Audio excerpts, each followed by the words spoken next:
Everyone পুনৰবাৰ আপোনালোকক মোৰ ইউটিউব চেনেলটোলৈ স্বাগতম জনাইছোঁ। আজি শনিবাৰ 1 তাৰিখ 1 জুলাই আৰু আপোনালোক হয়তো সকলোৱে জানে যে 1 জুলাই শিৱসাগৰ দিৱস হয় আৰু এতিয়া সময় হৈছে 6:25 আৰু আমি আমাৰ মা দেউতা মই যাবলৈ ওলাইছোঁ যুৱ দললৈ।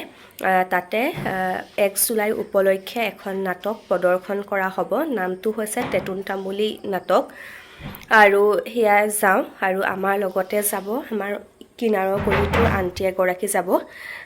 গতিকে ভিডিঅ'টো ষ্টাৰ্ট কৰিছোঁ, আপোনালোকে চাই নিশ্চয় ভাল পাব। গতিকে স্কিপ নকৰাকৈ ভিডিঅ'টো চাব আৰু লগ পাই থাকিম ভিডিঅ'টোত। বৰ বেছি দীঘলীয়া ভিডিঅ' নকৰোঁ, মিনি ব্লগেই হ'ব। গতিকে লগ পাম আৰু এইফালে মাও সাজু হৈছে, মাকো দেখুৱাইছোঁ ৰ'ব। এইফালে মা ক'লৈ ওলাইছা? নাটক চাবলৈ ওচৰলৈ আহা অকণমান। নাটক চাবলৈ ওলাইছোঁ আমি। যুৱ দলত হ'ব বুলি খবৰ পাইছোঁ, তাকে ওলাইছোঁ আৰু অকণ গাটো ভাল লাগক। গাটোতকৈ মনটো বেছি ভাল লাগিব আৰু গৰমত সোমাই থাকিলে, এনেও আৰু গৰম দিনত ৰুম ঘৰটোত সোমাই থাকিলে এনেই কিবা কিবি লাগি থাকে। সেইটো কাৰণে ওলাই যাম, সন্ধিয়া ওলাই গ'লে মনটো ভাল লাগে আৰু ভালো লাগিব। আৰু তাতে আমাৰ নাটক কৰিছে আমাৰ কলেজৰে ষ্টাফ এজনে, অসমীয়া ডিপাৰ্টমেণ্টৰ। গতিকে তাতে চামগৈ, আমাৰ বাইদেউহঁতো আহিম বুলি কৈছে কলেজৰ, ভাল লাগিব। আৰু সেয়াই যাওঁ, 6:30 ওলাই যোৱা কথা আছে। 7টাৰ পৰা ষ্টাৰ্ট হ'ব নাটকখন, কিন্তু 6:30 যোৱা কাৰণটো হৈছে ভাল ছিট এটা যাতে পাওঁ, নহ'লে ভাল ছিট নাপালে অশান্তি লাগে আৰু ভালকৈ চাবলৈ নাপালে। আৰু দেউতাও আছে, মই দেউতাকো আপোনালোকক দেখুৱাম।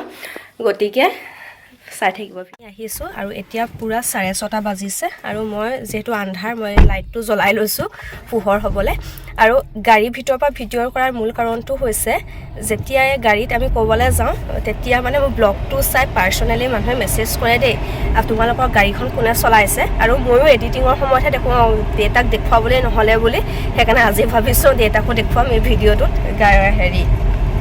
ড্ৰাইভ কৰা আৰু নহ'লে চবেই মোক হোৱাটছএপত মেছেজ কৰে, কোনে গাড়ী চলাইছে, কি কথা, এদিনো নেদেখুওৱা যে তেনেকৈ বুলি মেছেজ কৰে যে। সেইকাৰণে আজি মই একদম লাইট চাইট জ্বলাই দেউতাক দেখাম বুলি ভিডিঅ'টো গাড়ীৰ পৰা আৰম্ভ কৰিছোঁ। গতিকে দেখুৱাই আছোঁ। দেউতা হাই বুলি এবাৰ কওকচোন। দেউতাই গাড়ী চলাইছে, এবাৰ পিছফালে মা এবাৰ হাই বুলি কোৱা। হাতখন হেৰি হৈ আছে। এইফালে মা আৰু এইফালে আণ্টি এগৰাকী যাব, আমি তেওঁলৈ ৰৈ আছোঁ।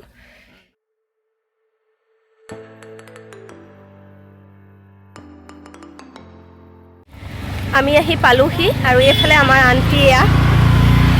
আমি সকলো নাটক চাবলৈ আহিছোঁ আৰু খালি গাড়ীখন অকণমান দূৰত ৰখাবলগীয়া হৈছে, কাৰণ যথেষ্ট মানুহ আহিছে আৰু গাড়ী বহুত দূৰলৈকে আছে। অকণমান দূৰত ৰাখি দেখুৱাওঁ, খোজকাঢ়ি যাম আৰু